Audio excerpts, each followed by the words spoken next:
welcome everyone to one of many of our long-term flood recovery Zoom calls that we've been hosting here on behalf of the Midland Area Community Foundation and in conjunction with the Long-Term Recovery Group in Midland County. My name is Emily Schaefer, and I am the Director of Development here at the Midland Area Community Foundation. And I have the privilege of serving on the volunteer subcommittee with one of our presenters here today, which we will learn more about as we progress. But just wanted to say thank you all for joining us, and we hope that this will be a really informational and conversational session as well. So we, as a reminder, record all of these calls, and we actually house them on the midlandfoundation.org website, and we also, they're located on the reliefmidland.org website. So if you wanted to go see any of the previous recordings, you're more than welcome to do that. We've had about 6 or 7 previous sessions that we have gone through. So we've talked about just the general overview of how long-term flood recovery is working and how case management ties into that. We've had presenters from FEMA come and present.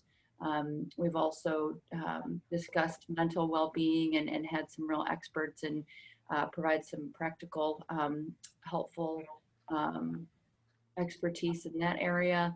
And then we've also had folks from the Midland Business Alliance talk about the flood recovery for local businesses. We've had city and county experts talking about how to rebuild in some of the housing codes. And then 2 weeks ago, we had a more in-depth look at how case management works and how volunteering ties into that. And so those are just a handful of the ones that we've done so far. So feel free to check out those recordings and share with any folks that you know that might be interested. And today we are really excited to talk about a topic that is so meaningful and so needed right now here locally, but just nationwide too. And so we want to talk about how the interfaith community has really helped to walk alongside flood survivors and friends and neighbors in the community, and how they're providing volunteer support, but also emotional and spiritual support as well. And it's been really cool to just understand more about how the interfaith community is really tying in together, and we're excited to share some neat stories about that today. So thank you all for joining. A couple of housekeeping notes. If you do have any questions, feel free to find the chat function. I did put a little note in there, so as questions come up, feel free to type those in there. You can send them to me personally, and I can ask them anonymously on your behalf, or you can unmute yourself and just ask on your own too. We will have time at the end to ask questions and get answers. So we most definitely welcome that. So without further ado, I will want to introduce our presenters. So like I said, we are excited to have members of the interfaith community come and present on the work that they are doing in their respective communities. And so I'm going to have them actually introduce themselves and share a little bit about how they first got into the recovery work here in the community. And so Mike, why don't you start us off? Mike DeRider is with Forgotten Man Ministries. Yeah, thank you, Emily. I'm really grateful to be a part of this conversation today. We had a sort of a preview conversation yesterday to think about how this might go. And if today's conversation goes anything like that, this is going to be a treat. And I was inspired and I learned things yesterday, and I'm looking forward to learning some things again today. I have been here in Midland for about almost 18 years. I've been the pastor at the Midland Reformed Church for most of that time. And I am currently, if you look at my office behind me, it's moving into boxes, and I'm transitioning to a role as the lead chaplain at the Midland County Jail, where Forgotten Man Ministries provides the spiritual and religious programming for all of the inmates. And so we, like almost everybody on this call, we were sort of thrust into flood recovery, disaster response. Certainly was never anything that I intended to be a part of. The night of the flood, we were fortunate enough to be able to open up our facility here and welcome some families in who were being displaced. And within days, we were receiving supplies and donations and distributing food and showing up in people's basements. And shortly after that, we were able to start gathering together a group of local pastors and clergy and faith leaders as we started to think about how could we do this cooperatively, right, instead of as individual houses of worship or individual faith communities. What does it look like to do this in cooperation? And that brings a whole host of challenges, questions, opportunities, and so we've been thinking about that together for a long time. I've been involved with the long-term disaster recovery group in terms of volunteer recruitment, as Emily mentioned, and then also part of the funding table group, thinking about funding unmet financial needs. So it's been a journey of learning, and that continues, and I'm grateful for the opportunity to do that today. Thank you, Mike. Pastor David Spring, he's with the Lutheran Disaster Response and has held quite a few roles within the community. So Pastor David, would you mind sharing a few with us? Good morning. It's good to be with you, especially as the lone representative of Gladwin County in this group. But it's good to be here with you. I'm a pastor in the Evangelical Lutheran Church in America. I serve as assistant to the bishop for most of the lower peninsula of Michigan. We have 113 congregations, and it includes all of the 5 counties in the flood area. So we have 8 congregations in that area. Besides the normal pieces of my job description, I represent Lutheran Disaster Response in the state of Michigan. The Evangelical Lutheran Church has about 3,500 congregations across the country. But previous to that, I served a Christ the King Lutheran Church in Gladwin. So I live in Gladwin. I'm a member of the Gladwin Fire Department. So the initial rains that happened on the Sunday and Monday of the week of the flood, the Gladwin Fire Department was involved in evacuations and wellness checks and those things early on for about 48 hours until the dams gave way. And so I serve on the long-term recovery group and help with the emotional and spiritual care team for the flood area.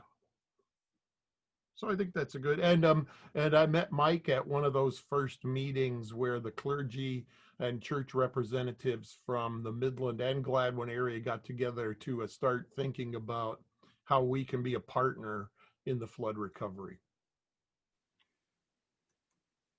Thank you, Pastor David. Next, I would like to introduce Deb Ballard. Deb is with Blessed Sacrament here in the city of Midland, the Catholic Church, and she's also on the board of the Midland Area Interfaith Friends. So Deb, would you mind sharing a few words? Okay, thank you for having me. Midland Area Interfaith Friends came together 3 or 4 years ago, and we came together because we wanted people to know how similar different faith communities are, rather than highlighting our small differences. And we are working intimately with the Islamic Center of Midland on the flood recovery and the Sanford rebuild. I myself have not been out in the streets. I work from home. I've been calling for gift cards, cash, in-kind donations. And I also have been spending my time besides asking for these donations, writing thank yous and everything. We've tried to cover a wide berth of faith communities. We probably have over 20 faith communities, also people out of state that have contributed to us, individuals, businesses, locally, and groups. When I do call, the reaction when I'm asking people is overall very favorable. I do know there was one local business when I asked if he could put in a furnace, he was very quiet for a while and then admitted he could not physically do the work. He didn't have the labor to put in a furnace, but he gave us a very big check that went to another furnace company to put in the furnace for someone. We have organized meals. Initially, they started out doing a lunch and then decided more meals for the Sanford residents were needed. And we did meals Monday and Thursday nights. And I tried to call getting money. The Islamic Center in Midland Area Faith drummed up labor to serve the food. We asked different faith communities and groups to provide the food. So that was an all-encompassing effort with many, many people helping us. We also, some of the local businesses that helped us was the Midland Garage. They gave us tons of furniture. Dan the Mattress Man, who provided us with furniture along with letting us use his truck a lot of times. Lowe's, recently we've come in contact with a group out of Washington, D.C., Solidarity with Sisters. We've sent our people that we are working with to St. John's for their furnace program, Messiah Lutheran for their drywall program, and Ace Hardware. We've even called for people who could not call to get their names on the list so that they could get drywall. So I think we've just put in hundreds of hours, or at least I think I have, between asking for donations and writing thank yous. So now I'll pass it on. Thank you.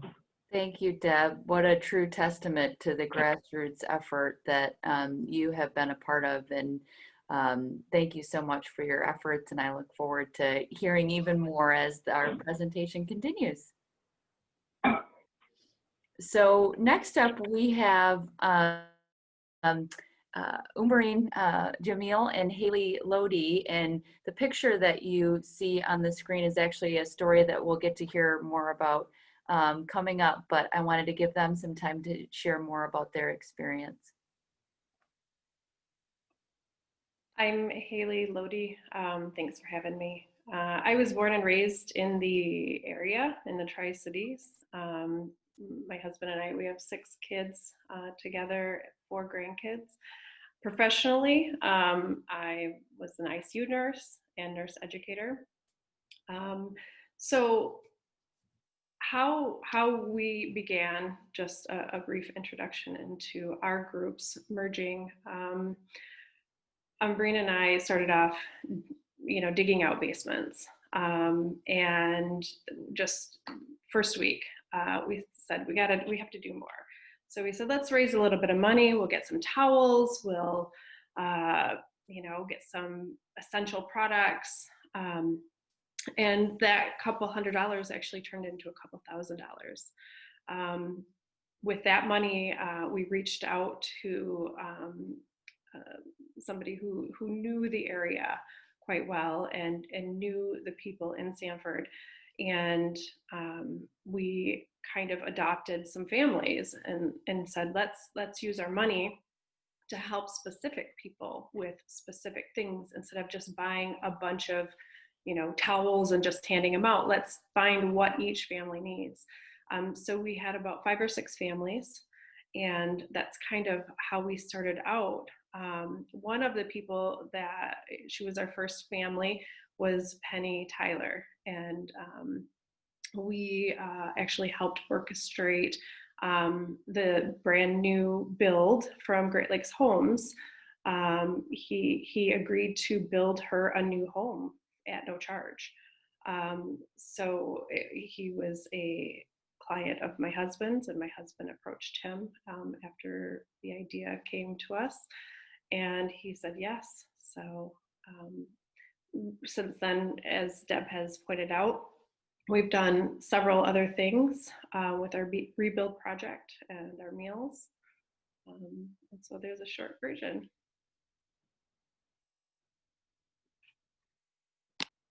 Thanks, Haley. Maureen, you may be muted. Yes. Okay. Hello, everyone. My name is Maureen Camille. I have been a resident of Midland for 20 years now. Hard to believe. I was born and raised in Akron, Ohio. And I guess other than living in Ohio, a few years in Texas, I'm a Michigander. So my husband worked for SC Johnson in Bay City. We have 4 kids. 2 go to CMU. The third one is a senior at Dow High. And the fourth one, who may pop up occasionally during the meeting, is a second grader who's doing virtual. So yeah, I'm on the board for the Midland Area Interfaith Friends, and I'm obviously affiliated with the Islamic Center of Midland. When Midland Area Interfaith Friends was created, of course, one of the primary goals of the group was to get to know each other, right? I mean, just understand that we're more similar, part of the same human family. The greater goal of the group was to come together to do good, whether it be in our local community or it be nationally or it be internationally. So obviously, when the tragedy hit in Sanford, we immediately knew, okay, you know, this is our chance. This is where we've been talking the talk, and now we actually got to walk the walk and do what needs to be done. So we thought that once Penny got her home, honest to God, we thought that the project would sort of come to a close. I mean, you know, this is all volunteer. We have our families with the pandemic, like so much is going on. Well, the money never stopped coming in, believe it or not. So like we've raised over $42,000 so far. And it's from everywhere. It's from the Tri-City area. Just Monday, I deposited a check from Maryland, Kentucky. Like, it's just, I don't know, people are spreading the word saying Sanford needs help, and people are helping. And every $50, $100, $200 check you get, when you add it all up, it makes a lot. It really helps a lot of people. So the rebuild part of our project is what we're focused on right now. We did some stuff with school supplies for kids as parents were gonna go back to school. We did carbon monoxide detectors a couple of weeks ago. That's another little thing that people don't think about. There's so many other stresses. So we did that. And now it's just primarily rebuild. I am still shocked at how many families still need drywall, still need subflooring, need people to do that work for them. It's one thing if I mean, unfortunately, I think if Haley and I could learn how to drywall and subfloor, like that would be so cool, but we don't know how to do that. So finding the labor has been just very difficult for so many families. So we're chugging along. I mean, I don't know when the project is going to end. Hopefully it'll end when most of Sanford is comfortable in a warm home, but who knows? It's been very rewarding. I've made lots of new friends in Sanford, and I'm lucky to be a part of this project. Thank you for sharing, Maureen. So just to give a quick overview, and you've already seen some highlights of what we'd like to share with you today. But first, and one of the things we want to talk about is just what emotional and spiritual care is all about. We want to have a few more examples of some of those interfaith stories and how they came to play out through the past 6, 7 months, share some resources with folks so that if they have an opportunity to serve, that they can provide resources. And then also if you want to get involved, we're going to provide some opportunities for that too. So, and then I was lucky to find the Midland Daily News had some really incredible stories that they highlighted too. And so a lot of the photos that I grabbed for this presentation too are from some of the stories that we'll hear about. So, and I think this is some of the food service that Haley and Deb and Umberine talked about. So, so I guess to start off, what is spiritual and emotional care? Yeah, that's a great question. Whenever a disaster happens, front of mind is looking at the physical destruction. And it sometimes takes a little bit longer to recognize that there's also a spiritual and emotional impact. And I know David has thought a lot about this, and maybe others on this call have thought a lot about this already. But there's sort of a life cycle or a timeline that you can think about, and the nature and the needs that we have spiritually and emotionally will change over the course of that life cycle. And so, if you think at the front end, there's an impact, right? When the disaster happens, there's sort of this immediate response. You see rescue happening, you see, sort of immediate fight or flight responses to the disaster. And that brings with it, in that phase, its own set of spiritual and emotional needs. And then as time goes on, sometimes people describe almost a honeymoon period that comes into a community, right? Where there's this experience of unity and everybody's working together, and we saw that with these huge groups coming together to work in neighborhoods and to muck out basements, and truckloads of supplies coming into the community, and everybody kind of rides that wave of goodwill and enthusiasm, and that also has some spiritual and emotional components to it, but that doesn't last. And then what comes somewhere around the 6-month range is kind of this period of disillusionment, right? And that's where, and Umberine has already alluded to that, right? There, you realize that there are still people who have basements that need to be mucked out, and still people who don't have subfloors or dry. And, winter is coming, and the need is so great, and the resources are so few, and it can be overwhelming. And then there's a season of just working through that grief, right? And grief is a deal that doesn't necessarily follow any rules or a straight line, but it comes in waves. There will be moments that grief gets re-triggered and re-engaged, and then you feel better, and then you're back into the grief, and that comes and goes. And then ultimately there's sort of stabilizing to a new reality. And there are spiritual and emotional needs that sort of attend each one of those different phases as we go along. And so we just kind of highlighted, holistic, relational, and restoring agency. And David, I think you probably know as much as anybody that I'm aware of about what that looks like. Can you fill in some of those blanks?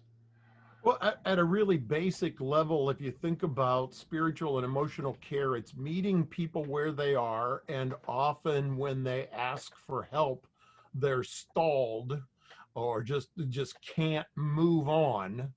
And it's to give them support and listen to them and suggest and help them find the resources they need to to kind of begin that motion and be able to kind of take control of their lives again. And those resources might be emotional, but they might also be getting them in touch with the spiritual resources that have helped them in the past. But because of the confusion and the depression and the overwhelmingness of the flood, they're not things that they have been doing. So kind of get people back to somewhere where they can start function using the resources or the things that they know of that helped them in the past and help to get them moving again, and then also to continue to support them through that journey. And we'll talk about that a little bit more when we talk about ways that other people can help. Yeah. I love the holistic piece there, because there's that sense of, sometimes we're really reductionistic when it comes to spiritual emotional care, right? We think it's only praying with somebody, or going and saying a psalm to them, or bringing them to a house of worship. But swinging a hammer, or mucking out a basement, or giving somebody a ride, or holding somebody's hand is an example of spiritual and emotional care that's really needed in the face of disaster. A word that I really like that's been coming into use recently is to accompaniment, to walk with them through the journey. We've suggested that volunteer teams that are coming in to do repair work have one person that maybe doesn't want to swing a hammer all day, but is really gifted at listening to the people's story as the rest of people are putting up drywall and hammering nails into subfloor. Yeah. I think anybody that has gone to any work site for any length of time, I had this experience of watching one volunteer come in to work in a basement, and the homeowner just pulled that person aside and told the whole story about, this is what happened, and this is where I was, and this is what we experienced, and this is what it was like. And it went on for about 20 minutes. And then another volunteer came up, and the homeowner pulled the person aside and told the story all over again. And then another one came in, and that homeowner just told that story over and over and over and over again.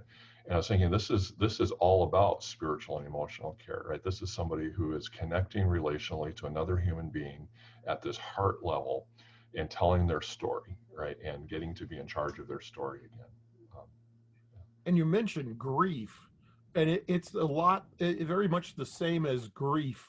One of the stages of grief is you have to actually tell people that if it's a death, that someone has died, and the more you say it and the more you tell it, the more real it becomes to the person telling it. So the more you tell the story, the more you begin to see, yeah, it really did happen to me, and I need help to get through it.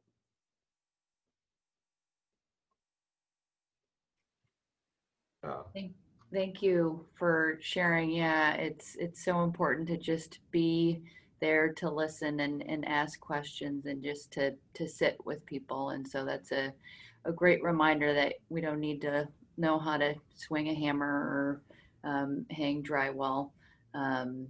Emily, I just wanted to add one thing. Yeah.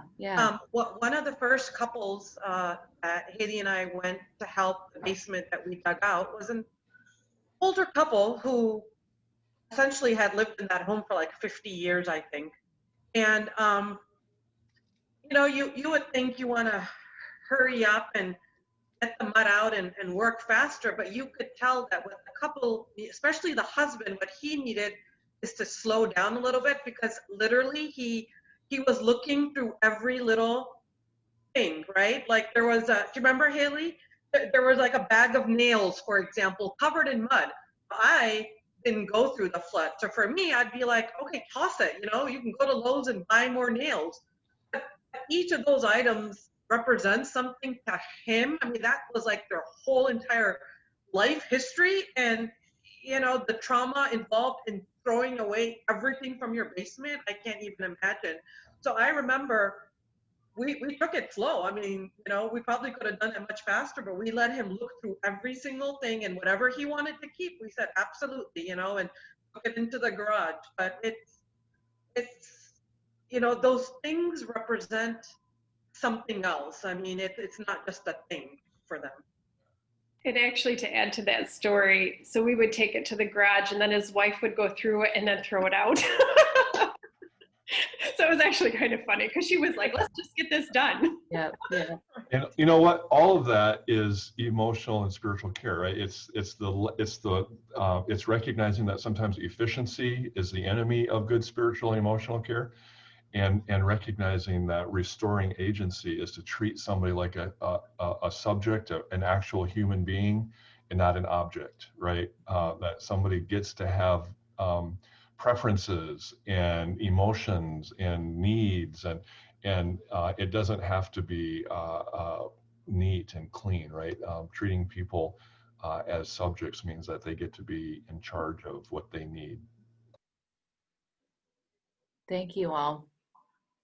So to tie into some of the things that we've heard a little bit and gotten some sneak peeks on, and this is another cool photo that I think I found on the Interfaith Friends Facebook, so thanks for not making that page private. Feel free to look it up on Facebook, Midland Area Interfaith Friends. But this, obviously there's a story behind this photo too, but can you guys share a few more examples about how you've seen the interfaith community really come together in this time? Well, I'd like to just start, kind of giving you, we give you a broad overview of what we've done. So, we started doing the basements, and an interesting story, actually a really interesting story. So when we started out, we wanted to help more. There was a bakery that donated a bunch of bread. They needed an organization to make sandwiches to take, and I think it was like week 2 after the flood. And so we volunteered to make the sandwiches and go distribute them. And so there was some confusion about where we should go, and we ended up, Umbreen and I had talked prior to this. One of the biggest reasons we could have very easily picked a neighborhood in Midland where we knew people, where people liked us, where we had relationships already. And, but one of the things, I'm a convert to Islam, so I represent the Islamic Center of Midland, as well as Midland Area Interfaith Friends, just being a group member. But one of the things that Umbreen and I really wanted to focus on was, bridging a gap, right? There's a lot of diversity. There's a lot of separation in the world right now. And so when we were talking about projects, which we had no idea it would get this big, we said, why don't we take those sandwiches to Sanford, right? Because let's be honest. A lot of people may not have seen a Muslim person before, or somebody of color, or somebody who wears a hijab, because that's kind of scary to people. And so we made a conscious decision when we delivered those sandwiches to focus on Sanford, to help bridge that gap, and to show that, we are living, breathing people just like everyone else. For me, I look like everybody. I'm from the Tri-Cities, so I'm not really different from most people in the area. But it was really, important, having Umbreen with us, right? And so we decided consciously to go to Sanford and deliver sandwiches. And that was actually that was our first time in Sanford. Well, we dug out a basement in Sanford as well before that, I think. But so somebody had said, okay, come on, follow me. We'll start here. And I remember pulling up. We pulled up to deliver sandwiches, and we parked in front of this house that had a great big Trump flag waving. And my heart sunk, and I just said to Umbreen, you cannot get out alone here. Like, we have to go together. And so anyways, her kids ended up driving us around from the neighborhood to neighborhood. But what's interesting is how far our relationships in that gap has narrowed so much. We've made so many friends. People ask for Umbreen. Like when we're at the meals, they're like, hey, where's the boss? And they're like, they say, wait, where's Umbreen? Is she here today? And I'm like, oh yeah, she's over there. I mean, they know her face. They know, they're seeing this similarity, this fact that we're all just humans with families and jobs stress and stuff. So what's cool about this story is we deliver sandwiches, and when we stopped at that first house, the picture that you have of us in the introduction is actually the person that owns that house, Lori. And funny enough, when Deb did her introduction and she talked about the furnace company who couldn't put in the furnace but gave a donation, she's actually the recipient of that donation from the furnace company. And we also helped her with some other things. So it's kind of funny how that was totally not planned. But yeah, so I just wanted to just put that in there. You know, we have lots of really great stories of making friendships and helping people in a holistic way. So there we are. So picking up on what Haley said, I think the other part of the story is the relationships. Specifically, the Islamic Center has been able to even strengthen more so than before with other faith institutions in Midland Sanford area.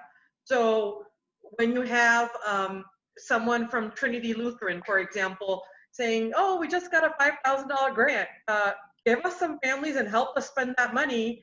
And so we spent a couple of hours at Lowe's with Pam Fagan, and we spent $5,000 to help those families directly. When we've had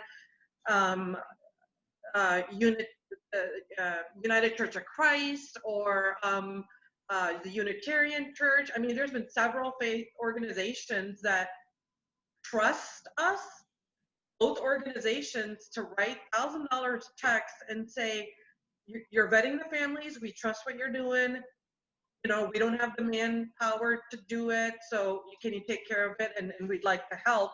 I got an email a couple of days ago from another faith institution, which I don't want to say what the name is because it'll come out hopefully by next week, that got a huge grant, and they want to help a ton of families with gift cards.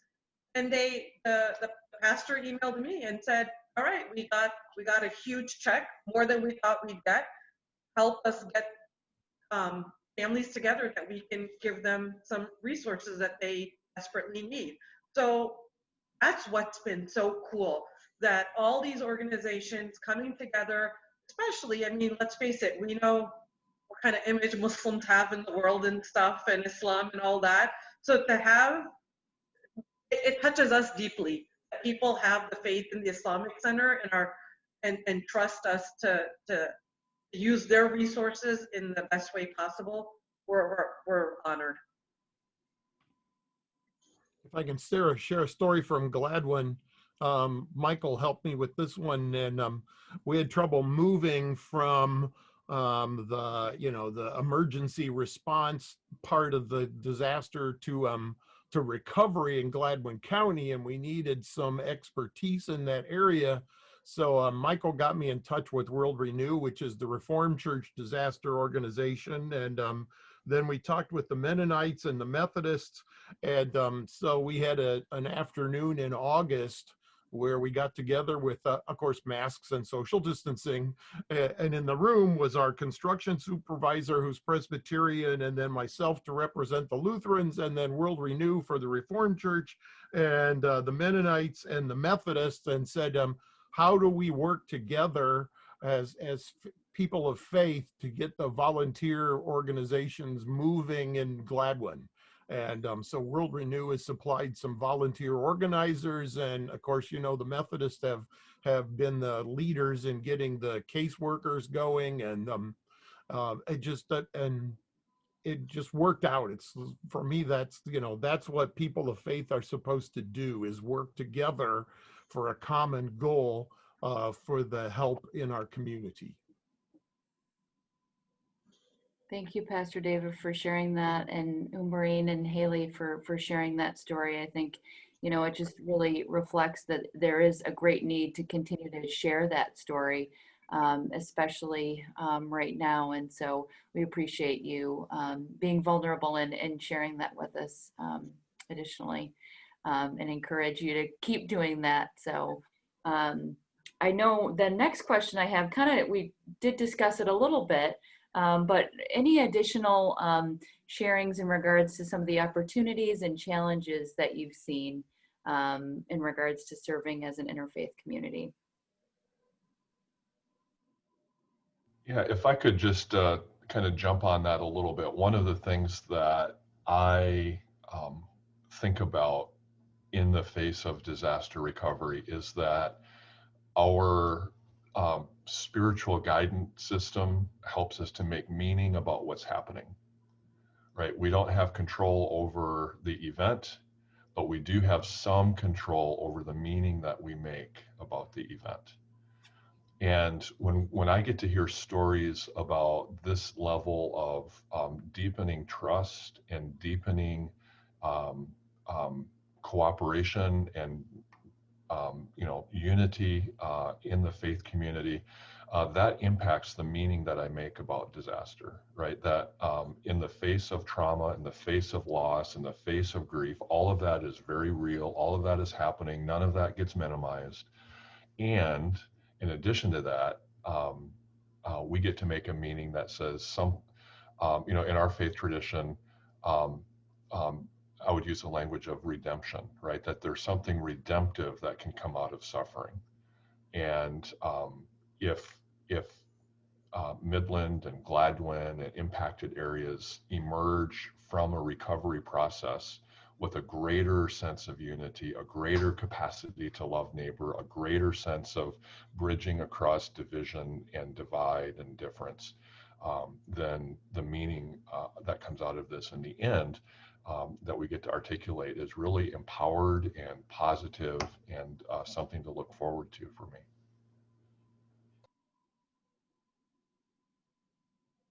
Thanks, Mike. So we did want to give some opportunity to share about some of the resources that are available for folks that both want to get connected or have a need that they want to seek assistance. So Pastor David, would you mind sharing a few of those? And I can also post some of the things that he's sharing in the chat here as well. Sure, and we've been trying to post these resources on, there's the Sanford Strong, there's a Gladwin resource, there's a couple of different places, but probably some of the biggest ones would be the state of Michigan, the Department of Health and Human Services has a Stay Well hotline. And they originally developed it for people who were experiencing depression and emotional issues around COVID-19. But then when they heard about the flood, then they added that to this resource that people can call in and actually talk online or talk on the phone to a counselor about the emotional issues that are arising in their life because of the flood. Also, Community Mental Health for Central Michigan is offering free services to flood victims, free counseling services. I'm assuming that most of that would be by Zoom or by phone. I doubt that they're doing a lot of in-person counseling right now. And then some of the other things that I gave to Emily that you'll probably put in the chat is the Red Cross has a disaster helpline number that someone is there 24 hours, 24/7. The CDC has some guidelines for talking to children about disasters and how do you explain or at least walk with kids through the disaster. FEMA has a web page about coping with disaster. And then for some spiritual needs, there's an organization called VOAD, which is National Voluntary Organizations Active in Disaster, which includes both nonprofits like the Red Cross and things like that, and also faith-based organizations. And they have a booklet called Light Our Way, which is about kind of recentering yourself spiritually after the emotions of a disaster.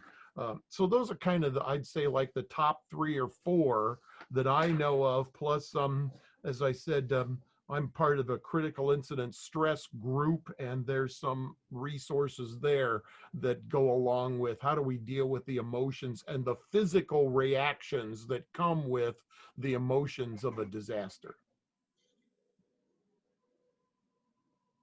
Thank you, Pastor David. I know some other really wonderful resources is just 211, calling 211, and sharing about whatever need there may be, and even calling on behalf of a flood survivor, because you can kind of ask the questions and then they can help direct you, and you can really walk hand in hand with the flood survivor in navigating that, because even calling sometimes is a hurdle. And then I know we've got some case managers on the call here too. If you wouldn't mind, I don't have your phone number memorized, but calling case management is really another great opportunity to just connect folks with our case managers and sharing about what their need is. And so case managers can help connect them with different resources and opportunities in the community as well. So thanks to who was quick on the chat. Thanks, Reagan, for putting your number in there. It's 989-374-8000. And so that's the number to call case management, and they'll get back to you. If they don't answer the phone, they'll get back to you really promptly. And so any other resources that folks would like to share?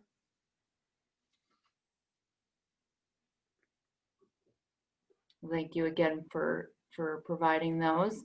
And then we want to give opportunities for people to help. So Mike, would you be willing to share some different opportunities where individuals can help, and even outside of individuals, ways that people can partner in the work that is happening right here in our community? Yeah, I mean, of course, anybody can be connected through our long-term disaster recovery groups as a volunteer. We're always looking for people, as we heard, the need is still significant. And so people who are sort of getting their second wind or wondering what comes next, the need for volunteers is actually escalating right now, right? It's not diminishing. And so looking for people that have all kinds of skill sets to do that. One very specific kind of volunteer that I am looking for is somebody who would fit into a category that we're calling care partner. And a care partner is somebody that will be assigned to a survivor to form specifically a caring relationship, supporting emotional and spiritual needs. So that could look like a phone call once a week. It could look like sending a birthday card to the kids in the family. It could look like an ice cream cone or a coffee if that's appropriate. It could look like almost anything that you would imagine sort of a genuine supportive friendship would be. And our hope is that by working with the case managers, we can identify people who are particularly isolated and don't have those natural systems and structures of support and relationship in their life, and introduce them to an appropriate care partner who would come alongside them, not to be a therapist, not to be a case manager, but just simply to assist in developing that sense of stable, normal relationship in their life in the midst of the chaos.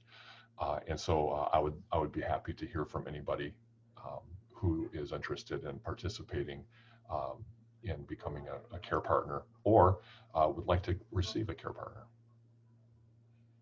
And we're doing a similar thing in Gladwin County, so you could forward those names through Michael to me if you're interested in helping out in Gladwin County also. I think we have 6 people so far, and would welcome more. Thank you. And Mike, what is the best way to get those names and to connect with you? I will put my email in the chat here. Okay, perfect.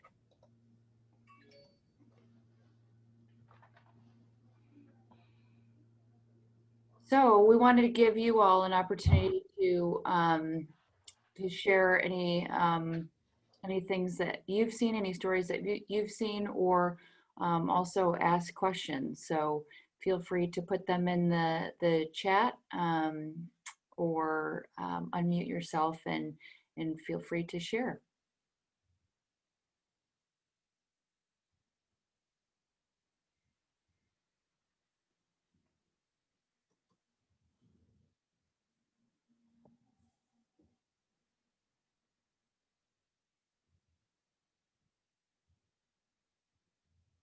This is the sign of a very thorough presentation, Yes. an exhaustive presentation, or exhausting, whatever. If I could add a thank you, there's a debriefing process available for people involved with the flood. The Michigan State Police have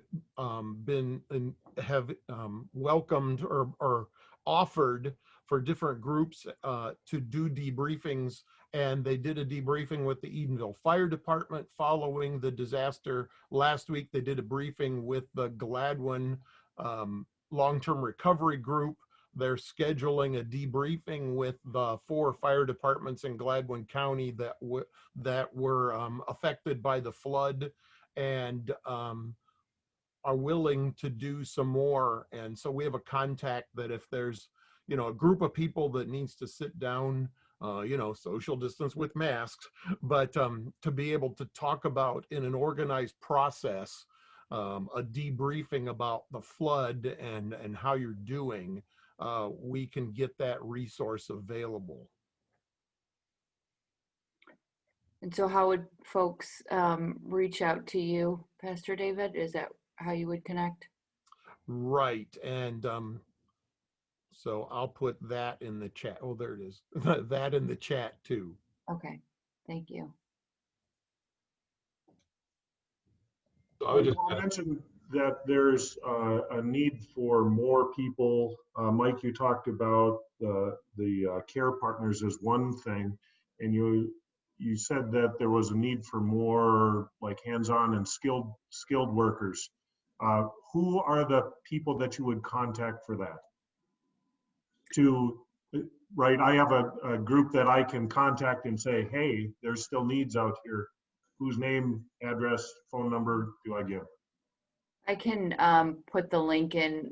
United Way of Midland County is helping to spearhead those efforts. They have a volunteer coordinator that is specifically working on the flood recovery work, Bree Sklar, who presented at our last meeting. And Mike and I, and I think Matt Tram was on here too, are all on that committee, as well as the case managers. So I can provide that link, and you can sign up to just be notified too of different volunteer opportunities that come up. But yeah, as Mike mentioned, there's going to be definitely that we're seeing an uptick in needing to get volunteers out there to work with families that have been impacted. Yeah, And Bree knows how to get a hold of the case managers and the volunteer coordinators in Gladwin County also.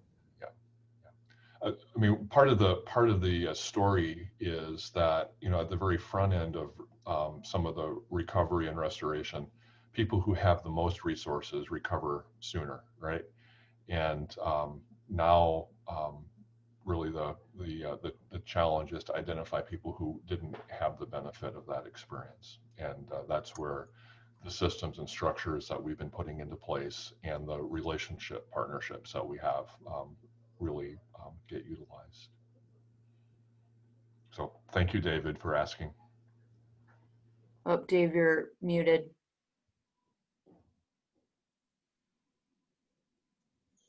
Dave Pasek, you're muted. Sorry, I see you speaking. Thanks, Emily. I also think people that are in a lull, that you kind of mentioned that. If I think of my neighborhood, I think 10 to 20% of the basements are redone, so there's 70 to 80% to go, and they just need the inertia and other stuff to get going again. So there's a lot. They're not necessarily an urgent need, but that stuff needs to happen.